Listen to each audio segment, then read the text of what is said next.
Hi guys, it's been a long day, hasn't it been? No one told you to pack a Здравейте power bar, отново. you should have. Okay, so Денят I've е got a beautiful дълъг, lady with me here again, а and сега this is при мен ще Michela from влезе едно хубаво Albania. момиче, Come here, honey. Мишела I'm от gonna be proud with Албания, you. която си Make yourself носи comfortable. There are националното microphones on both sides знаме. of the couch. Сядай, You can use настанявай whichever one you се. like. How are you feeling, Michela? Как се чувстваш, Мишела? Has this been Много a long добре day се for you чувствам. too? Денят беше дълъг за теб. Да, направихме и втората репетиция с официалната рокля. Много се чувствам доволна от какво? От роклята или от представянето ти? Всичко. Каква ти е роклята? Роклята е рисувана на ръка. Има думи от различни части на света, на различни езици, думи като, например, здравей. Ти самата знаеш много езици, нали? Да, аз говоря френски малко, немски, турски и английски. Наистина ли? Как ще кажеш на турски "Обичам детската Евровизия"? Good job, Michelle. You got a beautiful name, by the way. So I want to start off with the questions from Twitter because I know they've been Започваме с piling up въпроси от Twitter, ridiculously. защото има страшно много Yeah, we have въпроси. already a couple of them. Да. So one is from Dima Един Gatarushka. въпрос от Дима What were your Гадарушка. feelings when you learned that you would represent Albania? Как се at the почувства, Junior когато Eurovision научи, Song че ще Contest? представляваш Албания? Бях много щастлива.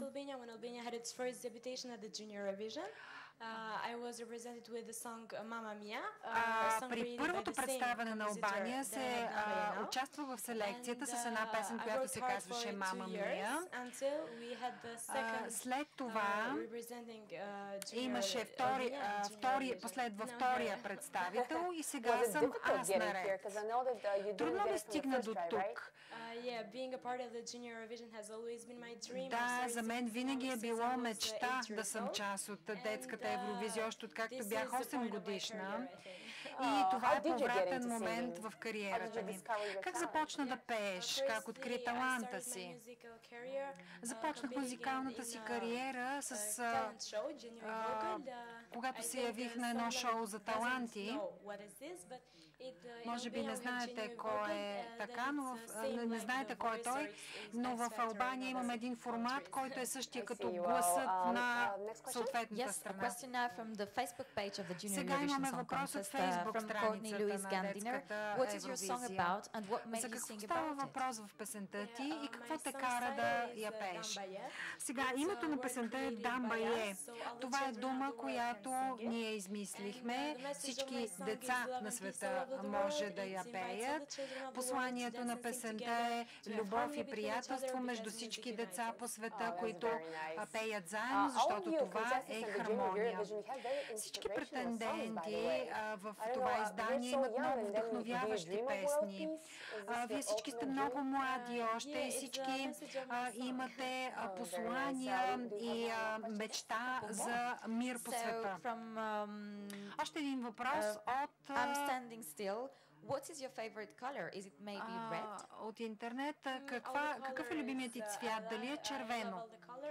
Аз харесвам всички цветове, особено цветовете на дъгата. Защо питате за червено? Може би заради знамето? Човекът, който задава този въпрос е от Испания. Може би е свързано по някакъв начин. Как се промени живота ти след включването ти в детската Евровизия?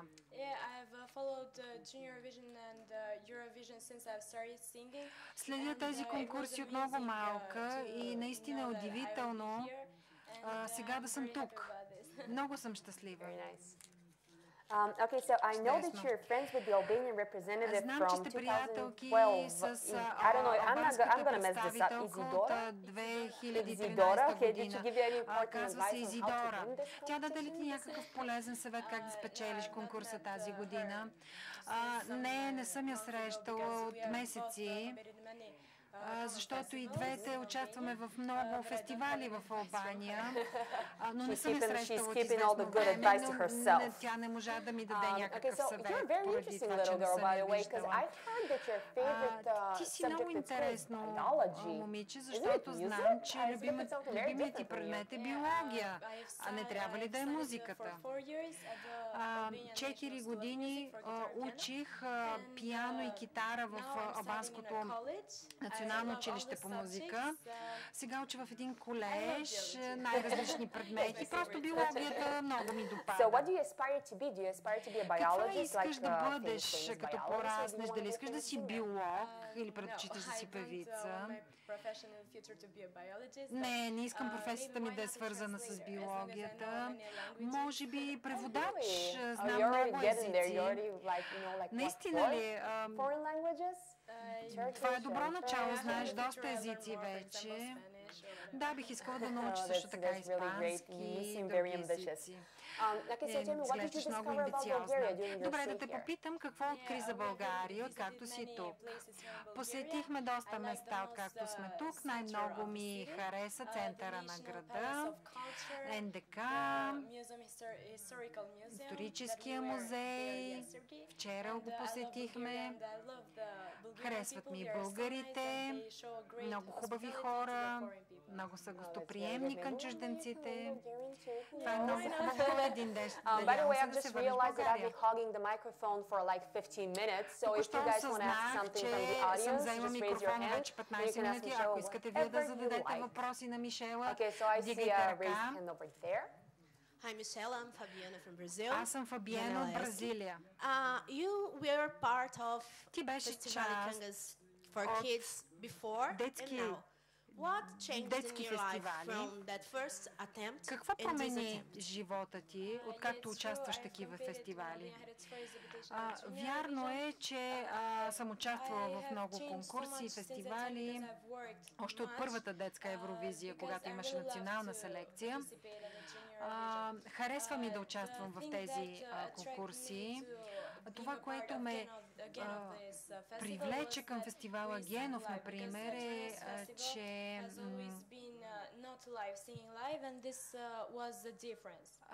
че се пееше на живо, защото не при всички е така.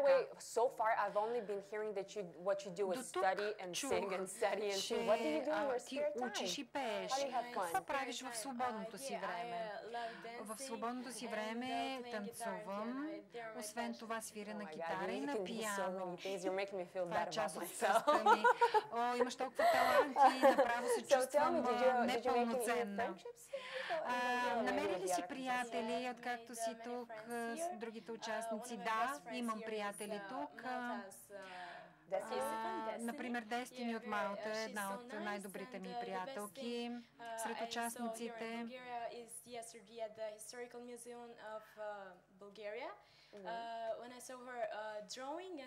Когато я видях да рисува и да пее, наистина се развълнувах.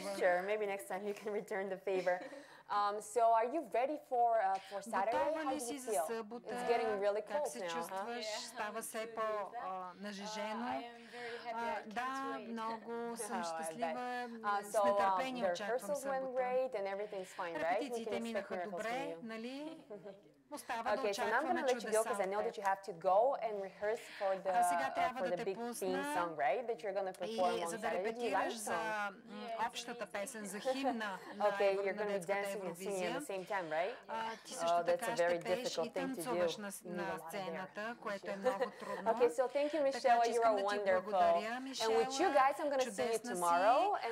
Към останалите ще продължим утре с пресконференция с останалите участници. Hashtag and we're gonna ask them tomorrow. No question is gonna left. We're not gonna leave any question unanswered. And I wish you a good night. Надяваме се на всички въпроси да можем да отговорим. Желая ви приятна вечер.